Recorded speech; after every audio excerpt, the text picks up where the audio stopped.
I'm here to talk to you today to present this session for people who are looking to turn their hobby into a business. I think we all know someone who's a really good cook or baker, and there are often suggestions of why don't you sell your brownies or maybe your curries and make a bit of money? It's obviously become much more easy with social media and food delivery companies who enable sellers to contact their prospective audience and to get the products out to them. But it's really important that people in this situation understand the legal requirements that are placed on them. So the session this morning is going to take you through that. Firstly, I'll introduce myself. I have a degree in home economics, so food has always been my passion. I then became a trading standards officer and I did that role for 20 years.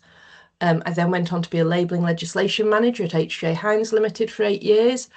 And after that, I became a consultant with a major company advising retailers and manufacturers in the UK, including Marks & Spencer's, Tesco, Lidl, Aldi, Britvic, Amazon and Innocent. For the last 3 years, I've been running my own consultancy where I can provide bespoke and tailored advice to companies, mainly small to medium-sized enterprises. So I've got a really good background to support you on here. I've worked in enforcement, I've worked in manufacturing, and I've worked with the retailers. The objectives for this session are to explain the basics to you for reaching the point where you can legally sell the food that you create. I'm going to highlight the key areas where people go wrong and accidentally fall foul of legal requirements. I'll also hopefully give you the confidence to move on to the next stage and the knowledge to know what else you need to do. I'll indicate where you need to research for the next stage. This presentation will give you the top line, but you will need to do more work. I can't give you chapter and verse in 1.5 hours. This is an introduction and should touch on the key things you need to be aware of. CTSI do have an excellent business companion website, which has much more comprehensive information on there to support what I'm going to tell you about today. And obviously the Food Standards Agency also have their website, food.gov, which gives you a lot of information. At the end of the presentation, there is a slide which has a number of links on it to various organisations and sections that I will talk about today. Our agenda for this session is to talk to you about business basics, registering your business, the difference between environmental health and trading standards and what we both do, the starter business checklist, ingredient sourcing, recipe development, compositional requirements, and then we'll move on to labelling, contact materials, and different types of food packaging. So there are a number of factors to consider when you're choosing the structure of business that you want to set up. Firstly, there's the liability. That's the extent to which you're personally responsible for the business debts and obligations. Next, we have the tax requirements. The implications of each business structure impact your tax liability. And the control and management. How much control do you want to have over your business? A sole trader or sole proprietorship is a business that's owned and run by one person with no legal distinction between the owner and the business. The liability is unlimited, meaning the owner is personally responsible for all business debts and obligations. It's simple to set up and manage, and profits are taxed as personal income. A partnership is a business owned and run by 2 or more people who share responsibility for managing and operating the business. You can have a general partnership where all partners have unlimited liability, or a limited partnership where some partners have limited liability and others take more responsibility. The partners typically, though, have unlimited liability, meaning they're personally responsible for the business debts and obligations, and the profits are taxed as personal income of the partners. A limited company is a business that's a separate legal entity from its owners, with limited liability for all the shareholders. There are 2 main types. There's a private limited company, which you will recognise by the letters LTD. This is the most common type of company in the UK, and it's owned by a small number of shareholders, and it's not listed on the stock exchange. Then there's the public limited company, where you can offer shares to the general public, and it is limited on the stock exchange, but these tend to be much bigger businesses. Shareholder liability is limited to the amount that they've invested in the company, and the companies are taxed on their profits, and shareholders pay tax on dividends and capital gains. Finally, we've got a community interest company. This is a type of limited company, but that's designed to benefit the community rather than the private shareholders. Its purpose is to engage in activities that benefit the community, such as social enterprises or charities. And the liability is limited to the amount that the shareholders have invested in the company. CICs are subject to the same tax rules as other limited companies. The other key thing to think about as a basic for your business is what are you going to do about insurance? In my opinion, business insurance is essential. There's three main areas to think about. There's public liability. So if somebody gets injured or their property is broken because of one of your products or something your business did, they could choose to take action against you. They could claim they've suffered ill health because a product wasn't clearly labelled, or a member of the public could slip on an unmarked wet floor in your coffee shop and want compensation for injuries. And that's without even considering allergy issues or food poisoning. Then there's business interruption insurance. If events cause you to close for a few weeks or months, then you could have a major impact on your income. Think something like a flood or a fire, which causes your premises to have to shut down. And finally, there's lost or damaged stock. And your stock is critical in the food industry. You're dealing with perishable goods, and so there's a real risk of something going wrong. A fault with refrigeration could lead to ruined fresh produce, and that can very quickly run into high costs. So all of these things should be considered when you're looking at your business insurance. Now, moving on to some more of the specifics. All food businesses have to register with the local authority. It applies to everybody who sells food or drink, regardless of where you're operating from. Companies involved with food distribution, brokerage, or food supply that operate from an office should also register as a food business. This applies even though no food is kept at the premises. If you operate in more than one location, you need to register each premise with the local authority in which they're located. Anybody who sells, cooks, stores, handles, prepares or distributes food for the public needs to register as a food business. This includes businesses trading from physical, customer-facing premises, from home, from a mobile unit or temporary premises, or online, for example, social media or a website, or through distance selling. And distance selling means any selling that happens without face-to-face contact with the consumer. So if they ring up or they message you, that would be classed as distance selling. The Food Standards Agency make registration really easy with one central place to register, and then they will notify the relevant authority. This registration should be done at least 28 days before trading or food operations start, but don't be tempted to register too early. If your food business isn't ready to start trading, wait until nearer the time that the operations are due to begin.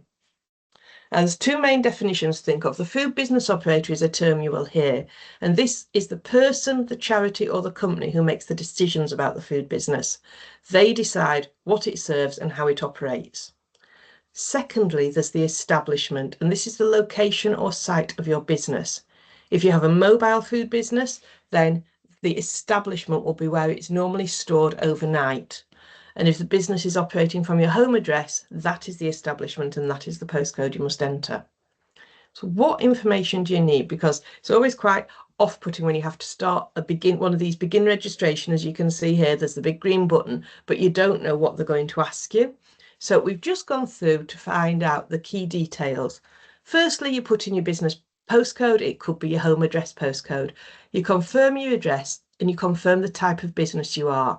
Sole trader, partnership, limited company or charity. You then provide the details of the business. So that will be name and date of birth for sole traders and partners, or company or charity details if you've got that sort of a business. You put in your contact details, your trading name, the type of premises you're working from, and the days and times you'll open. Then it moves on to asking about the type of business you plan to open. A cafe, a food delivery service, a commercial bakery, a meat product manufacturer, a home caterer. And as you type it in, it comes up with suggestions for you so that you get one of the categories that they approve. Now, who do you intend to provide your food to? Is it local consumers, national consumers? Are you exporting? Are you selling your food online? Is it direct to other food businesses? Or is it slightly more risky? You're selling to those under 5 or over 65, residents in healthcare settings. You need to know that, and you need to let the authorities know as you register. They then talk about the type of food you intend to handle.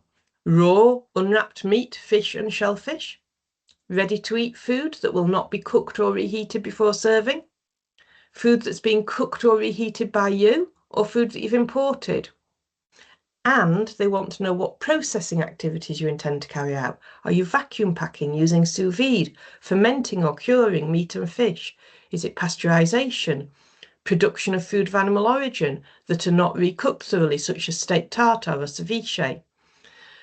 If you're rewrapping and labelling previously wrapped food, what sort of water supply does the establishment use? Is it mains, private or both? And it asks you to confirm all these details and then submit. Now, what they're doing here, as you can tell by the type of questions, is they're assigning a risk to you.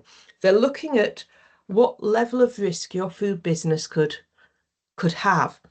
And what that does is that gives the information to Environmental Health and Trading Standards for them to assess what they need to do when they come out to see you. So Environmental Health want to know about the risks attached to your business, Trading Standards, the type of products you're selling, to add to their databases, and both will inspect. Environmental Health may want to come out and look at the food preparation areas before you start selling your food, and they're entitled to do this even if you're making food from home. So what's the difference between Trading Standards and Environmental Health? Because I think from my perspective, it's quite obvious, but for a lot of people, this is not something they've come across before, and they do have different roles to support your business. So Trading Standards, you've got the key things there on the slide, but from a labelling perspective, they want to make sure the food is labelled correctly, that any food that's decanted into Tupperwares or something similar have the allergens and the durability dates clearly marked on the packaging, that food in the fridge is used within its durability date, i.e. it's not out of food or potentially going off, that food is labelled correctly on the label, on display or on your menu, so that you're taking the information from the packaging you buy and making sure that's passed on to the customer. From a composition perspective, they want to make sure you're using the correct ingredient. If you claim a food meets certain compositional standards, Parmesan cheese is a protected name. And so to describe a cheese as Parmesan, it must be made to the right standard, and you should be using Parmesan cheese, not just an Italian hard cheese. You can't describe a food as containing honey unless you use honey in it, because the name honey is protected. And they're also looking at misleading practices. If you say you're selling English beef, then the beef that you're selling should be from England, and they will check that. If you say you're selling wholetail scampi, then they'll look in the freezer to see if you've got wholetail scampi or reformed scampi. And if you say you're using cheese, the food label should be for cheese and not a cheap amalgam. So it prevents food being misleadingly described to your customers. Trading standards also cover food crime. And food crime is defined as serious fraud and related criminality in food supply chains, encompassing activities related to food, drink and animal feed. It can range from isolated acts of dishonesty to organised illegal activity coordinated by criminal networks. The horse meat scandal was organised crime, it wasn't an honest mistake, and an awful lot of work has been done on food crime since those days. We don't get massive amounts of food crime in the UK, but just as an example from another country a few years ago, there was a substitution of formula milk with melamine, which led to the death of a large number of babies in China.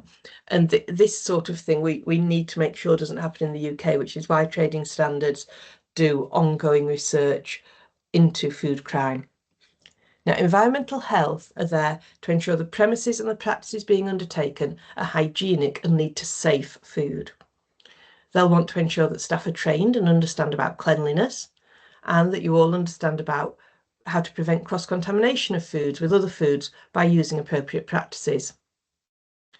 The work is done at different levels in the authorities for Trading Standards and Environmental Health. So if you're in an area with county councils and district councils, the county would cover Trading Standards and the district would cover Environmental Health. So for example, I'm based in Lancashire. Trading Standards is done by Lancashire County Council, but Environmental Health will be done by Preston Borough Council or Ribble Valley Borough Council. Unitary authorities are those which cover both services, and if you're in a unitary, you may well get joint visits. Some have dual qualified officers. Blackburn with Darwin Borough Council is a unitary authority, and there are a number of unitary authorities across the country. Now, metropolitan districts, again, a bit like unitaries, they will cover both services, but you will quite often find that a few authorities in an area will join together to provide the trading standards part of the service. So, for example, in West Yorkshire, you have West Yorkshire Joint Services providing trading standards, but each district provides environmental health. So Kirklees, Calderdale and Bradford Council all have their own environmental health departments. So the Food Standards Agency has a starting a food business checklist, and this is a summary of it. It just goes through the main requirements of things you need to think about. From a planning perspective, you're thinking about writing a business plan, knowing what you want to do and how you plan to do it. We've already discussed registration. You then need to look at permissions. You may require planning permission if you want to convert your garage into a kitchen, or permission from your landlord or housing association if you plan to run a business from a rented property. You need to register as self-employed or set up a business and find a good accountant. From personal experience of setting up my own business, I can't overemphasize the benefits of having a good accountant. You need to set up food safety procedures. The Food Standards Agency website provides a number of links, including a handy tool called Safer Food, Better Business, and your local environmental health officer should be willing to discuss that with you too. You need to consider food safety training and practice good food hygiene. It's important to understand how to keep your customers safe by handling all your food safely. And you have to be even more careful than you do in a domestic kitchen. You need to prepare your premises to run a food business. You need to implement those food safety procedures that you've prepared. If you're selling food online and having it delivered, how do you do that? You need to set up your selling site, ensure it's got all the required information on it, and work out how it's going to be delivered and set up relationships with delivery companies. You need to provide allergen information and know the allergen rules. No one wants to be responsible for something going horribly wrong, and allergens is the area where it really can. So now we're going to look in more detail about how you get the information that you need for labelling accurately and the impact of the different sales platforms.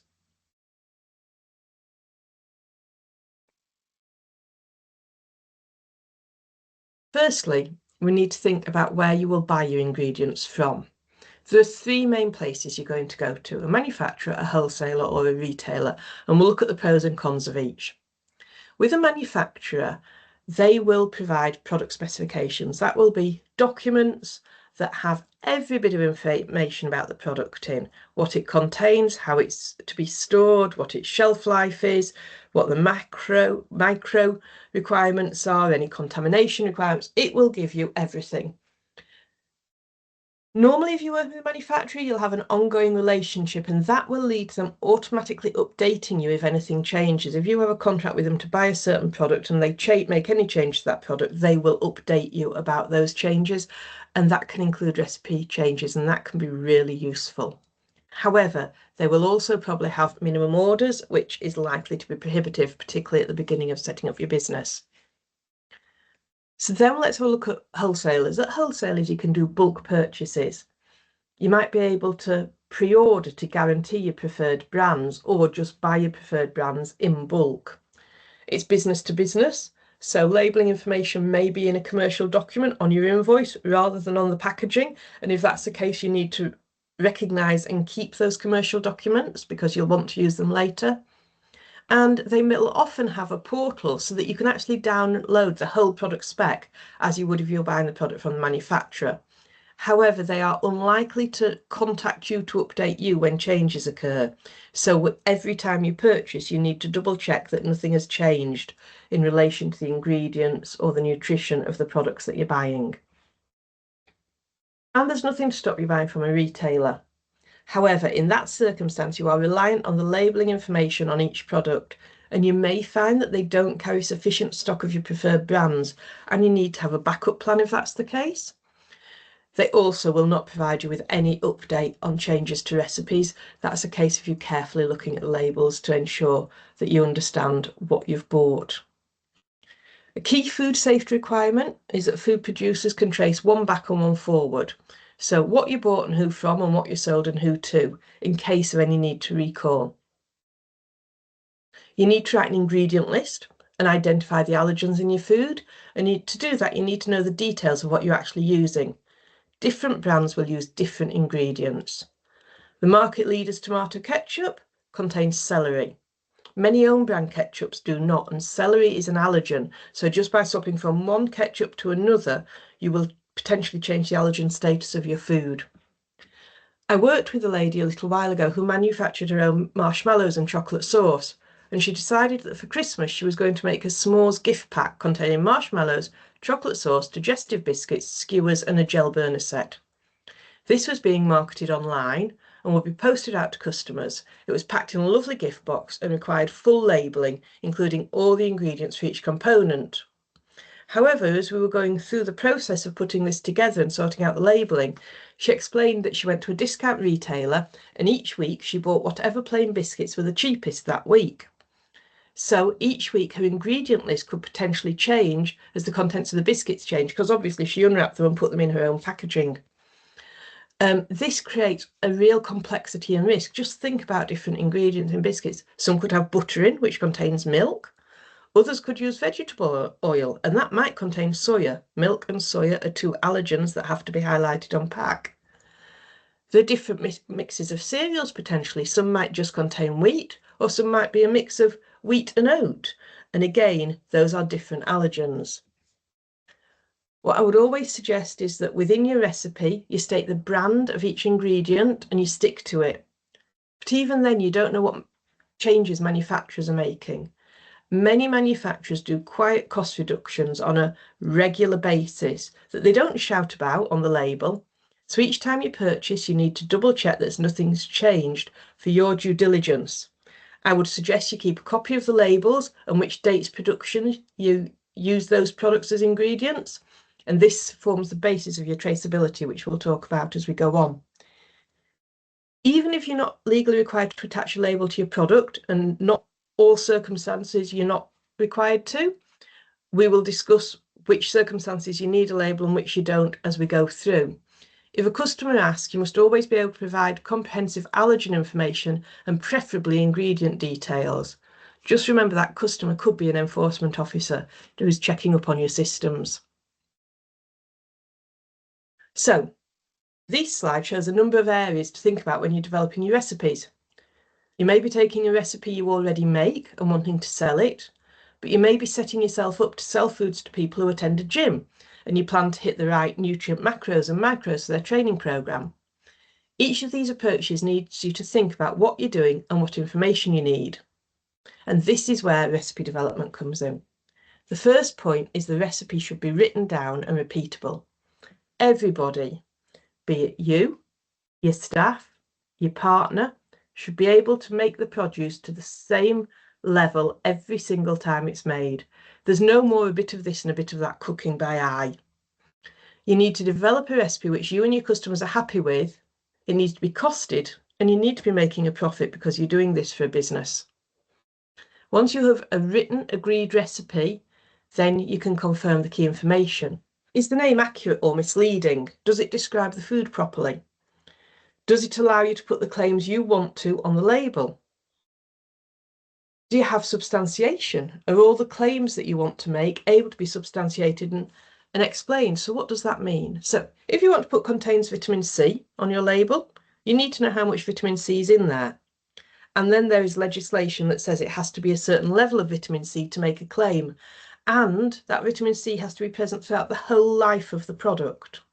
So you need to understand what claims you want to make, and then you need to do the research to find out what the requirements are to make that claim. I haven't got time to go into that in this session, but it is something that you can find out about either from the Food Standards Agency or the CTSI Business Companion websites. So let's just have a look at some of these. What are you planning to produce? Do you have a name in mind? Do you have claims you want to make? I think we've covered those. Do you understand the nutritional requirements to make the claim? That's the substantiation. Then we've talked about consistency and how do you provide your customers with the full ingredients if they ask. Next, we're going to look at how you work out the ingredient list and what happens if you both tweak the recipe, you and your partner. That could make things slightly different. That could affect the labelling on the product. And how do you know if it costs more to make than you're charging for it, which is pretty critical. So now we're going to look at a very simple way of how you create an ingredient list. And firstly, we'll look at the ingredients. So you can see we've got white bread, we've got cheddar cheese, we've got black onion, we've got onion with a bit of black pepper in with it, and we've got some light mayonnaise. The white bread is 124 grams, so we've got the most of that, and then you can see the weights on the scales of the other ingredients. So we start by what are we going to call our product? Well, the name should clearly describe it, and you don't want to mislead people or get them confused because that will lead to customer complaints. So here, if you look at the label beneath for each of these ingredients, you can see you've got white sliced bread, you've got West Country farmhouse cheddar cheese, you've got onions and black pepper, and you've got light mayonnaise. So your legal name is something on the lines of white sliced bread filled with West Country farmhouse cheddar cheese, onions and light mayonnaise. You could just say it's a cheese sandwich, but then what sort of bread is it in that cheese sandwich? And some people might not like onion in their cheese sandwich. Mayonnaise is a real divider. Some people love it, others hate it. So if you just called it a cheese sandwich, you may get more complaints and people may be more confused about what's in it. By giving the real clarity here, white sliced bread filled with West Country farmhouse cheddar cheese, onions and light mayonnaise, you are telling people what they are buying. Then how do we work out the ingredient list? Well, you can see underneath each of the 3 products, the white bread, the cheddar cheese and the light mayonnaise, the ingredients for those products. So at the bottom of the label for the bread, you can see ingredients in a green square and the list of ingredients there. If you look on the cheddar cheese, if you look at the purple square with the exclamation mark in directly above, it says our ingredients, cheddar cheese, brackets, cow's milk. And then on the light mayonnaise, you can see the blue lozenge, which has got the ingredients of the light mayonnaise in it. So what we've done here is it has to be in descending order of weight at mixing bowl stage, which is why we've weighed our ingredients. So we've got most white bread, then comes the cheddar cheese, next weight is light mayonnaise, and finally it's onion, and there's just that little grind of black pepper there. It was the only way I could get the black pepper into the picture, so forgive me for mixing them up. But you can take that to make your ingredient list. Your first ingredient's white bread because that's the heaviest, and you've then got in orange after that the ingredients of the white bread taken from the ingredient list on the packaging. Then you've got the West Country farmhouse cheddar cheese, and you've got in brackets after that cow's milk because that's how you declare cheddar cheese, and that's what they've got on their label. Then you've got your light mayonnaise, and in blue after that, you've got the ingredients of the mayonnaise, and then you've got your onions and your black pepper. So that's a very simple way to build an ingredient list. There are other ways, but when you're starting out doing it this way, you won't go wrong because you can prove that traceability that we talked about through. If you keep copies of those labels, you know which day's production those labels covered. You've got them in a plastic folder with your recipe, then you've got everything together to prove what you put into your food and why you wrote your ingredient list in that way.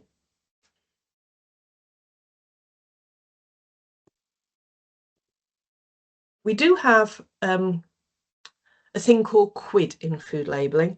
That stands for Quantitative Ingredient Declaration. And what it means is you need to determine which ingredient characterises the food. What is it that makes the person buy it? And what are they interested in of how much is in it? So, cheese sandwich, well, the thing that for me would characterise it is the cheese and the amount of cheese, the type of cheese and the amount of cheese.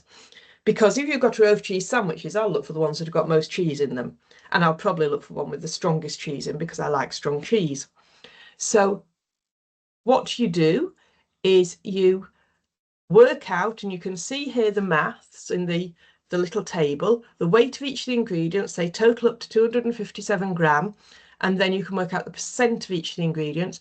And for the characterising ingredient, I would only ever put 1 or 2 percentages on here, but for the characterising ingredient, you put in brackets after the name of that ingredient, the percent, and you can see on this ingredient list, after the West Country Farmhouse cheddar cheese and cow's milk, we've got in yellow 27%. There are exemptions for small amounts of an ingredient that are added for flavouring properties, which is why I wouldn't quid the onion and the black pepper in this instance. I think the thing that makes you choose this would be the cheese. Now, we're very lucky because the Food Standards Agency have a number of downloadable documents available which really can help. And one of those documents is this Allergen Chef's Recipe Cards. This clearly shows all the legally required allergens. So the law states there are 14 allergens, and those 14 allergens have to be emphasised in type in the ingredient list. So if we just go back, you will see that here I've got them in bold and underlined. You've got wheat, soya, milk, mustard, and egg, all in bold and underlined. That's how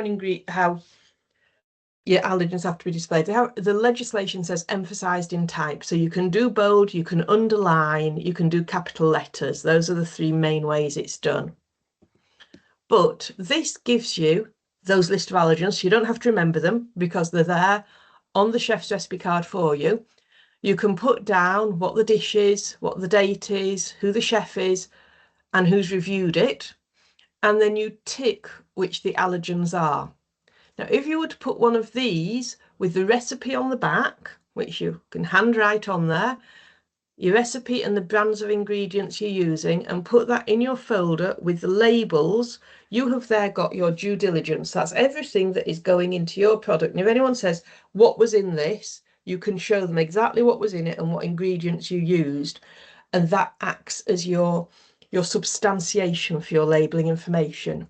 It also means if customers come in and say, I've got an allergy to strawberries, because people can be allergic to a whole host of things, it's just the law talks about these 14 allergens, you can say, well, here's my recipes, have a look through and see if there's anything you feel you're comfortable eating. So you're giving them that information that they need to make a decision.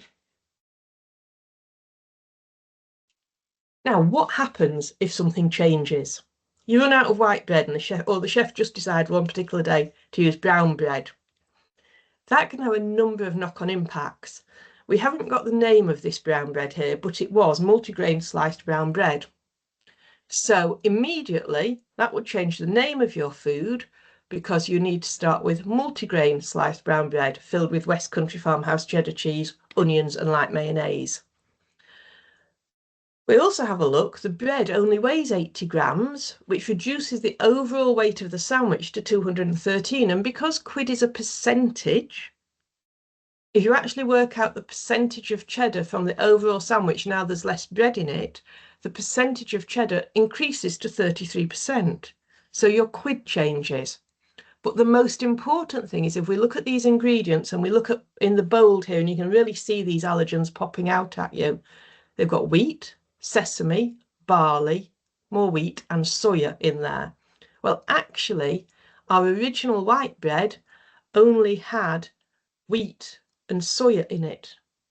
So now we've got sesame and barley as additional allergens.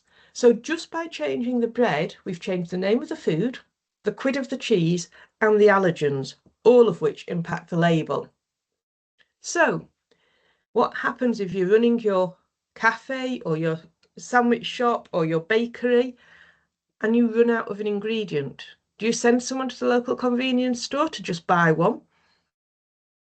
And if you do, what double checks do you do to make sure that you're not changing anything else accidentally? A bit like I said before about the tomato ketchup. The market leader has celery in it, but other companies don't. So just by changing, you can change the allergen content. This is something to really think about and make sure that you have a plan for.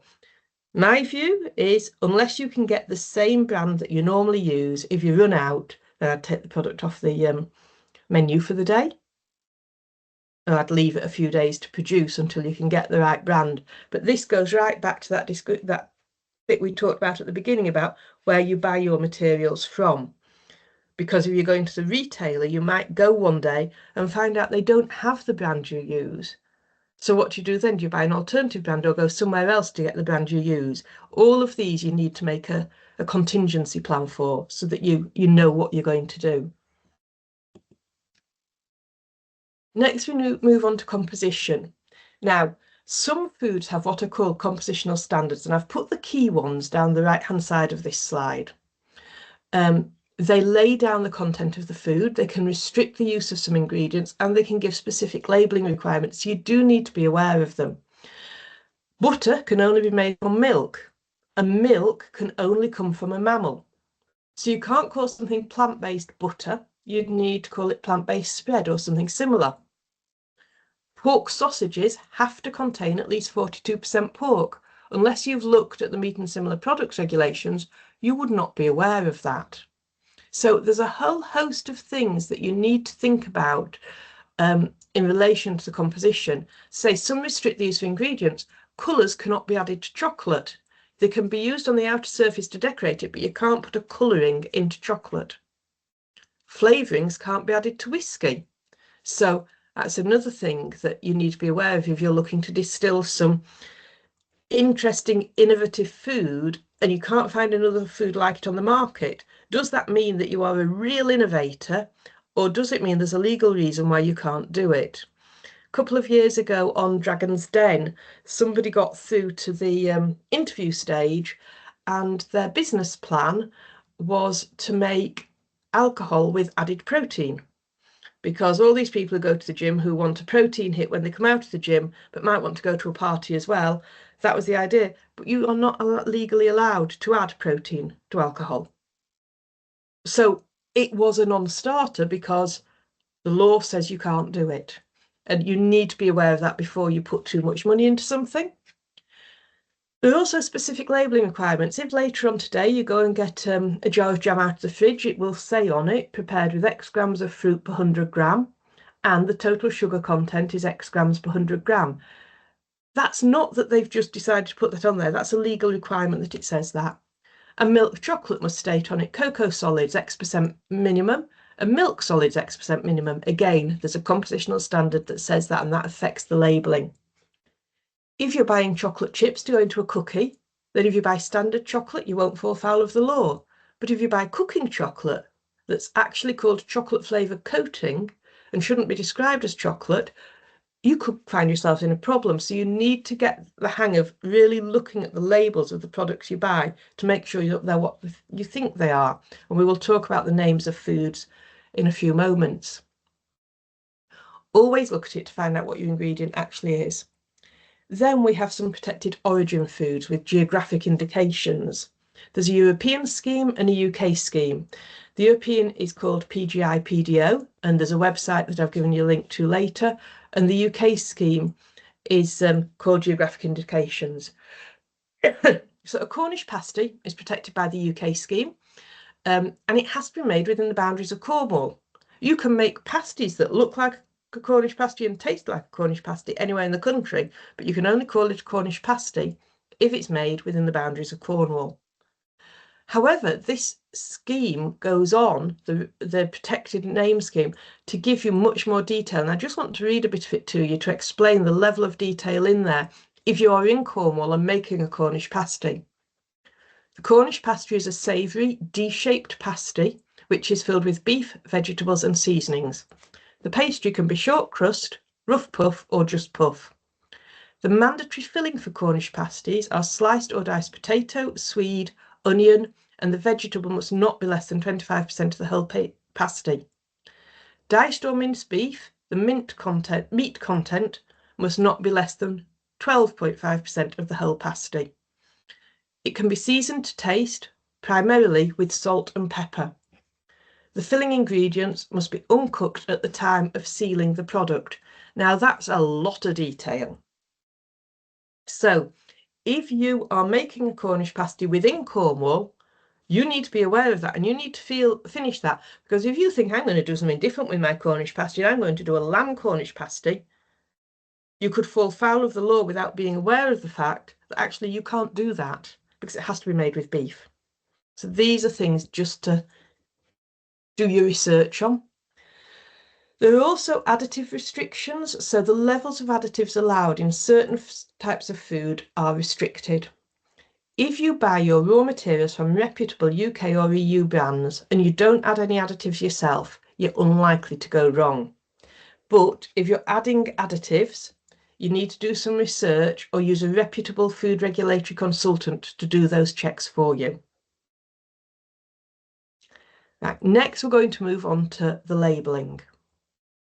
So I'm going to start with just showing you a standard label that you would find on a packaged item that you buy in a supermarket.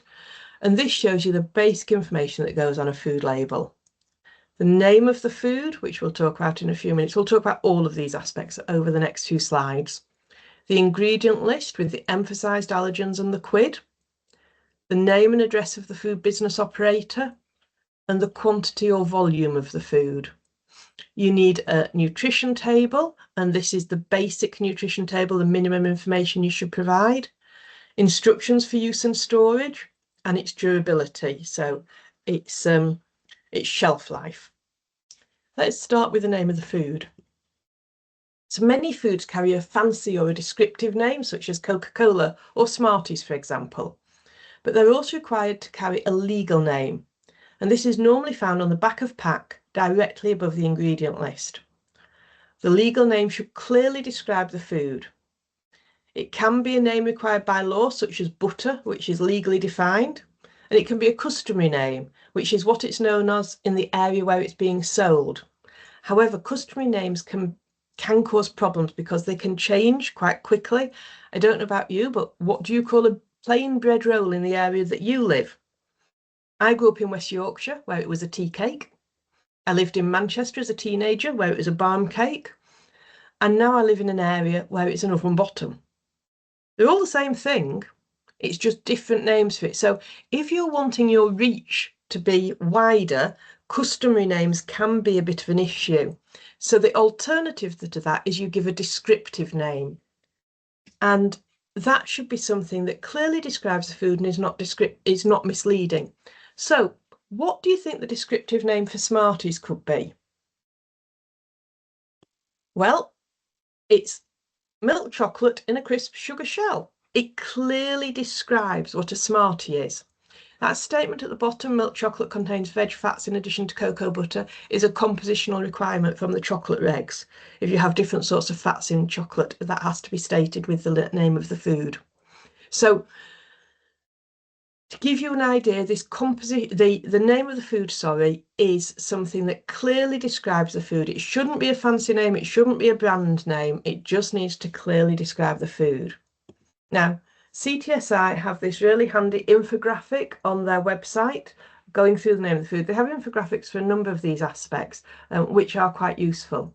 So if you start down the middle, you need to think about the recipe, the ingredient list, the descriptions, and the processes. So what do we mean by that? Well, if we start at the top left, does the food have a legal name, a compositional standard, or a reserved description? You know what that is now. Those are all the things that could affect legally the name of the food. Is there a specific geographical indication, such as Cornish pasties? Then think about the order of the ingredients, the flavour profile, the key ingredients that influence a customer's choice. Is there a risk of confusion with other product, going back to the cheese sandwich or the cheese sandwich with onion and mayonnaise? You need to make it clear. Has it been subject to any processes that need to be mentioned? For example, pasteurisation, is it dried, is it roasted? If you're buying peanuts, you'd want to know if they're raw peanuts, if they're roasted peanuts, if they're salted, if they're dry roasted with spices on them, or if they're sweet ones with sweet chilli and honey on them. All of those are different types of peanuts, which I would include in the legal name. Is there something about the format that needs mentioning? For example, is there a caramel there, or is it coated in chocolate? And are there any legally required additions to the name? Now, I'm not going to go into this in much detail, but in certain circumstances, the things like with sweeteners or with added water or formed apply, but they're only in very specific circumstances. Again, there is more detail about that on the CTSI Business Companion website. Next, the allergens. Now, As I've said, there's 14 food allergens recognised in the UK. This allergen matrix can be downloaded from the Food Standards Agency website. And what they suggest you do is you write your recipe down on the left-hand side, and then you go across and you tick which allergens are in it. I would also suggest you put an may contain or a cross-contamination there. So if you've got anything that's got a risk on it on the label, you can also note that. If you kept this in the front of your folder with all those recipe cards and your labelling, this is building up all that evidence that you're doing things properly. And if the authorities come in, or more importantly, an allergenic person comes in and says, can I see what allergies are in your different foods so I can choose what to eat, you can give them this information, but you must keep it up to date. When enforcement officers come in, they'll often ask to look at your allergen matrix, and then if it was me, I'd say, okay, I see you've got a fish, bean and rice bowl that contains milk, celery and fish. Could I see the recipe for that?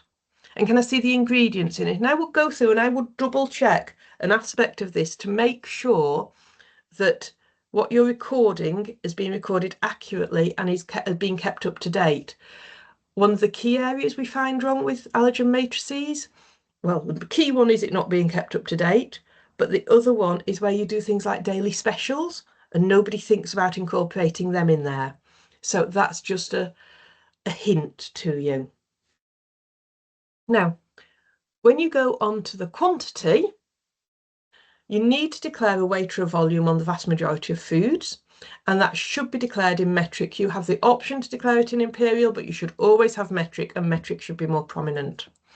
And you must use a trade approved scale. So that little scale that I used on the building your ingredient list slides is a kitchen scale. That's my kitchen scale. I know its accuracies and inaccuracies, but it's never been checked to see if it's accurate. A trade approved scale is checked and calibrated to make sure it's accurate. It's also built to much higher standards. So you can Google second-hand trade approved scales.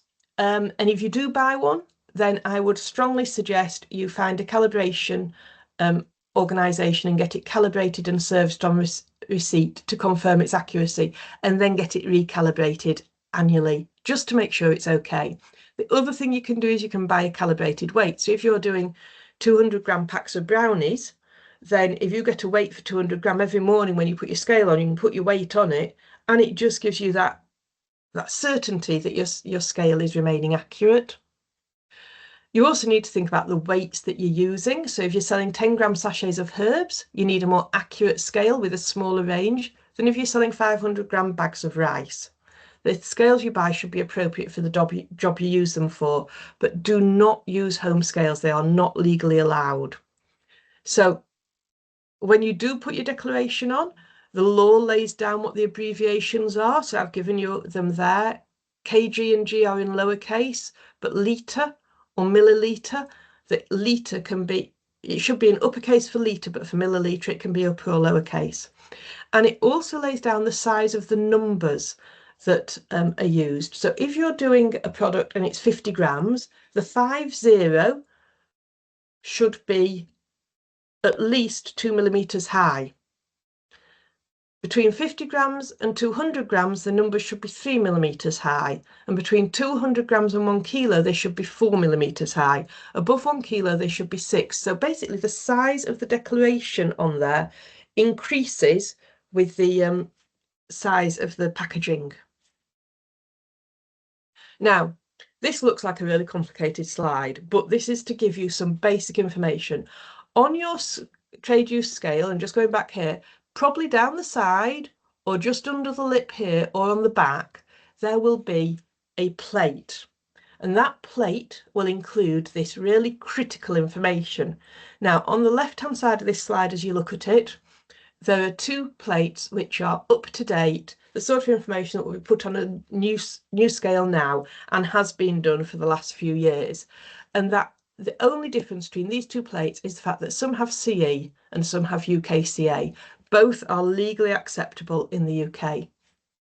If the scale you buy is from before 2017, then it will have a green M, some numbers and a crown on it, and the CE. Again, that is perfectly legal.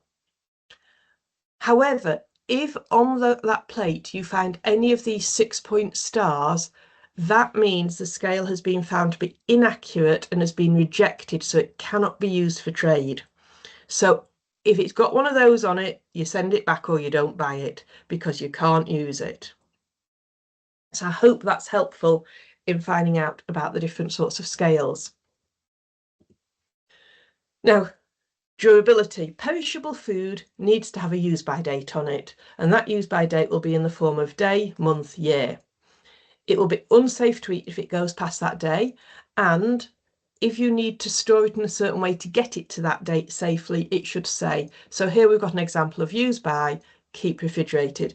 If you brought home a pack of fresh meat from the supermarket and you left it on your kitchen window on a sunny day, it would not last till the date on the pack. And that's all this is. It's that warning, use by, keep refrigerated. So you're telling people what to do to make sure it gets to that date. All other food should have a best before or a best before end date on it, and you can see the difference in coding there. So best before is a specific date, best before end means best before the end of the month, so best before the end of April 2025. There shouldn't be any other terms. When I joined Trading Standards in the late 1980s, sell-by was not a legal term.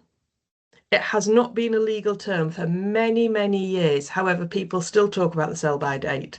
Please don't put sell-by on your product because it's not legal. We did have for a few years display until, which was more to do with supermarkets doing stock rotation. Again, it is strongly advised not to use that because it just causes confusion and it can cause excess waste.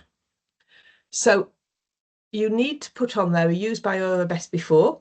And then the next question is, how do I know how long my food is safe for? And this is something you need to think about quite seriously. If you're making something such as biscuits, which as they go off are going to get softer, maybe get a bit stale, but are unlikely to support the growth of dangerous microorganisms, you can do some testing at home. You can keep them, you can work out at what point they stop being at their best, and you can use that as your date. If, however, there is a risk that the product you're manufacturing could have microbial growth or have pathogens growing in it, such as some of the fermented products or something made with fresh meat or fresh fish, then I would suggest you get some shelf life testing done by an analyst. That if you research shelf life testing online, you'll find places that will do it, and get yourself a shelf life that you know is safe, because again, you don't want to be responsible for making people ill. The other thing that I mentioned earlier is your any claims. So if you've got vitamins in there, some vitamins degrade over time. And if you're putting a 2-year shelf life on something that you've got vitamin C in, you need to make sure that at the end of shelf life, it's still got enough vitamin C in it to support the claim that you put on that it contains vitamin C. And as I said, there are legal levels as to what that should be. Now, storage and conditions of use. Storage should be put on there if it's required. So if something needs to be stored in a certain way to keep it nice, then say that, store in a cool, dry place. Once opened, store in their tight container. It is important to add that once opened information if it's relevant. With cans of beans, obviously you can pretty much store them anywhere, but once they're opened, they should be stored in the fridge and eaten within 3 days. So that's important information to give to people. And obviously if something's frozen, you should be advising them about defrosting and what to do with them once they're defrosted. Instructions for use need to be indicated in such a way as to enable appropriate use to be made of the food if that's required. Now, there's a couple of things here. You can see here on the fan oven, we've got this: ensure it's piping hot throughout before eating. That is to make sure the food is safe. So, when you are doing cooking instructions, it is worthwhile doing some cooking validation. You can buy one of those probes to check how long it takes for the centre of the food to get to the right temperature to ensure there's no microbes or pathogens growing in there. But you can also put a warning on like this to protect yourself, ensure it's piping hot throughout before eating. Just be aware that The law says instructions use if you think people need them, but people need far more instructions than we give credit for. When I worked at Heinz, we did some soup which we made in plastic pots with the aim that people could take them into the office and put them in the microwave at lunchtime. So we put microwave instructions on them. And when we launched the product, we were inundated with letters from people saying, is it okay if we open them, tip it into a pan and heat it up on the hob? Well, yes, it was okay to do that, but we hadn't put that on there and people needed our permission to do that. So do take care of your instructions because people do take a lot of interest in them, and they will complain if they don't think it's adequate. The other thing we find is companies are now aligning cooking instructions for similar products. So in the run up to Christmas, all the party foods come out, and the big retailers now require their suppliers to all have similar cooking times and temperatures for those party foods. So you're not trying to juggle 3 different ovens at different temperatures to get all your party food out at the same time. Customers are getting used to that sort of thing. And so again, just make sure that the instructions are as simple as they possibly can be for the customer to use. Now, also on the label, you need to have the name and address of the registered food business operator in Great Britain or Northern Ireland if you're selling the food in the UK. If you're selling the food in the EU, it should be a name and address in the EU or Northern Ireland. You can add both on the same label, but the person who is named is legally responsible for everything to do with that food. So if anything goes wrong, that is the person responsible. So for yourselves, you should be putting your own name and address on there, and you take responsibility for your foods. If you're importing foods, sometimes the importer's name goes on, but the importers don't always realise that also means that they take full legal responsibility. Now, nutrition. The right-hand side of this slide shows the minimum information required on a standard food label. The law says that you should be putting a table on and only using linear nutrition, i.e. writing it out in standard type, if the space doesn't allow. But if you have got marketing text on a label and linear nutrition, the opinion would be that you should remove the marketing text to make space for tabular nutrition because it's much easier for the customer to read. The fat, carbohydrates, protein and salt, so the fat of which saturates, carbohydrate of which sugars, protein and salt, can either be calculated from known values, and if you Google McCanson-Widowson, that will give you the known values of nutrients for many things, and you can work it out from there. But also you could send your product off for analysis to get those figures. But once you've got those figures, the energy has to be calculated from them. Now, we're not expecting you all to become whizzes at maths. There are a number of online commercial tools that will do all of this for you. So you can put your recipe in, they will calculate up the ingredients and they will calculate your energy as well. That is perfectly acceptable. Some of these commercial tools, when you look at them, do give you a free week at the beginning to use. So if you only got a couple of recipes, you could potentially do them in that free week. However, most of them do require a subscription for ongoing support. If you don't feel you're doing enough, you will find there are some consultants who have membership of them and will do you your half a dozen or so recipes for you. And you may choose to do it that way. But don't assume someone who calls themselves a nutritionist and advise on healthy eating, macros and micros and so on, will be able to calculate the nutrition accurately for a food label, because there are very specific legal rules about how you do that. And also, if you are looking online, don't use an American tool, because the way they calculate the nutrition for America is different to how it's calculated for the UK. So again, if you're bringing foods in from the US, the way carbohydrates is calculated is quite different to the way we calculate it. So just be aware of that. Now, as I say, this is a basic table. You can put per serving, you can put the percentage of the recommended intake. And if you've got claims on your pack, such as contains vitamin C or contains calcium, you would add a line under salt of vitamin C or calcium. However, that format is laid down, so the order of those nutrients has to remain like that. However, for a lot of you, there's a bit of freedom here because there is an exemption. And that exemption is that food, included handcrafting food, directly supplied by the manufacturer of small quantities of products to the final consumer or to local retail establishments who directly supply to the final consumer, is exempt from providing nutrition information. And Department of Health guidance defined a small manufacturer in the UK as one with less than 10 employees and with a turnover or balance sheet of less than 1.4 million. So for the vast majority of you, when you're setting up, you will fit into that small manufacturer of small quantities.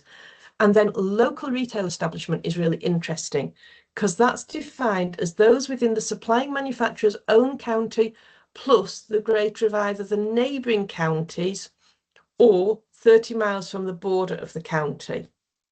So, as I've said before, I'm in Lancashire. We are surrounded by other counties. So we abut Cumbria, we abut Yorkshire, we abut Cheshire. So Lancashire's already one of the biggest counties. So I can cover Lancashire, Cumbria, Yorkshire and Cheshire and Greater Manchester, all within that. Now, it's way more than 30 miles from the boundary of Lancashire, but it gives me a really good area. And so if at the beginning you don't want to have to do the nutrition, just have a look at where you are and how far you can sell your products without having to put nutrition in. Obviously, for some people, if you're in a London borough, you've got a much smaller area because you'll be in one borough and then you've got your surrounding boroughs, but you then do have that 30 miles around the outside of your borough if that is a larger area, but it is worth being aware of. Couple of other additions. Country of origin. If you emphasize the country of origin, if you put a flag on there or do lots of, pretty pictures of Italy or whatever, then there's certain information you have to provide, which again, you can find more about on the Business Companion website. However, if you just put made in England or made in Yorkshire, that's not classed as giving country emphasis. And so that is perfectly acceptable. And if you're selling a product that's alcoholic, and if the alcohol by volume is over 1.2%, then you have to put that statement on pack as well. There are also what we call field of vision requirements. So just let me find a pot. So I hope you can see this. Basically, the field of vision could be one side.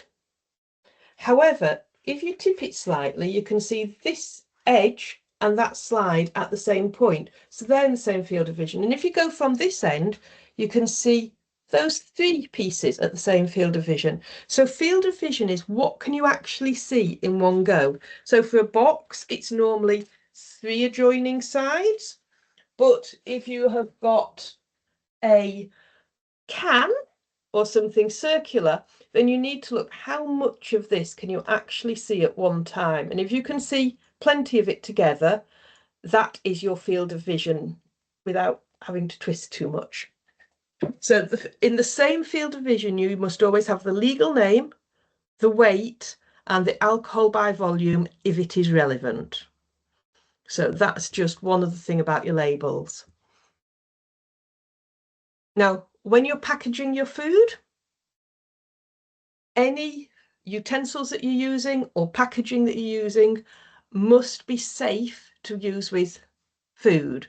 Obviously, food contains things like oils and acids, and that can degrade certain materials, and you can end up with a horrible mix of food and nasties.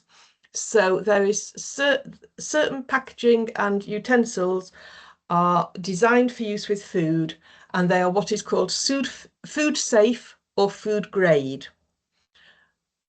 And they will have this logo on. This logo does not mean it's safe to go in the dishwasher. This logo means it is a food safe or a food grade packaging or utensil. So if you pick up things like your cling film, greaseproof paper, plastic bags, always make sure they have this logo on them, because then you're using food safe materials. If they don't have the logo on them, it's not food safe and you shouldn't be using them, because they could pass on nasty chemicals into the food that you've produced.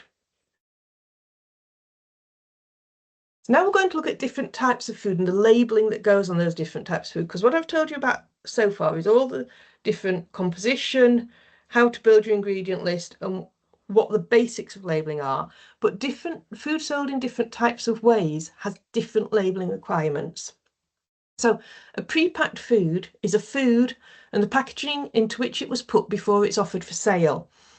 And that's where the packaging encloses the food completely or only partially, but the only way to get at the food is to change the packaging. So, packet of crisps, you have to open the packet of crisps to get into it, to get to the crisps. So that is what we would call pre-packed. If you have got a sandwich in a box, you have to open the box to get to the sandwich, then that is pre-packed. And if you've got a pre-packed item, you have to have all these basic requirements on it, all the ones we've just gone through: the name of the food, the ingredient list emphasising the allergens and the quid, the quantity, the durability, the storage, the name and address, the country of origin, if you wish, instructions for use, alcohol by volume, nutrition, and the field of vision requirements relate to the name of the food, the quantity, and the alcohol by volume. Next, we have a thing called a pre-packed for direct sale. And this is food that is sold from the premises where it's made or from a mobile unit or stall owned by the person who made it. It's within packaging that must be altered to access the product. So this sort of plastic box that you've got to click open to get to your sandwich, it's pre-packed. But if I've got Amanda's Bakery and I make that and I sell it from my shop, and I also have a van that 3 days a week I go to the local industrial estate and I take my sandwiches and I sell them there, that still counts as pre-packed for direct sale, as it does selling it from my shop. And also, if I take a stand on the local market, a temporary store, then if I sell my sandwiches from there, again, it's pre-packed for direct sale because it's all mine. If, however, Fred buys those sandwiches off me and sells them, they become pre-packed because he isn't the manufacturer of them. So for pre-packed for direct sale food, you only need on it the name of the food and the list of ingredients with the allergens emphasised, none of the other information. So that's a significant change. So again, if you are just making your own food and selling it yourself, that's all you need to put on it. Now, pre-packed for direct sale does not apply to distance sales. So if you're making your own food but selling it by distance sales, or you don't package your food at all, it becomes what we call non-pre-packed food. And non-pre-packed food is food that's sold or displayed without packaging. This could be biscuits under a cloche in a cafe, ice cream sold in a cornet from a counter, or meat sold on a deli.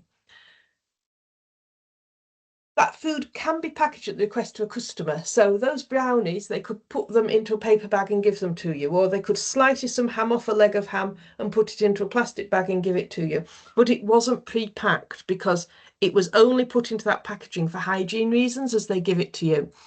And this does not require any labelling on it, although there should be a sign up saying ask if you want allergen information. And the best practice from the Food Standards Agency is that you should have the allergen information in writing, supported by a conversation. So something like your allergen matrix stuck up on the wall, or little signs against each of these brownies saying what allergens they contain. That is best practice, but it's not a legal requirement. Legally, if somebody asks you what the allergens are, you need to be able to tell them. So that takes you back to the folder you've got. If I were you, I would give the customer the folder for them to make their own decisions rather than telling them, so you don't risk making an error if you're in a busy shop at any particular time. But a non-pre-packed food does not need to have anything on. Now, if it's takeaway food and it's being delivered to the customer, you should be putting stickers on or writing on it what allergens are in it so that people know what the allergens are. But that's the only information that you need to be providing. So that has been my top line run through of how you do your how you help yourself when you're setting up your food business and changing from it being a hobby to selling the food and making sure you're selling it legally. I do hope that's been useful.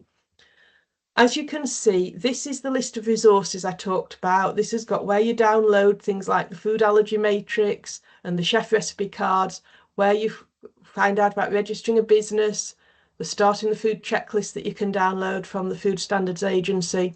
There's some free allergy training on there as well.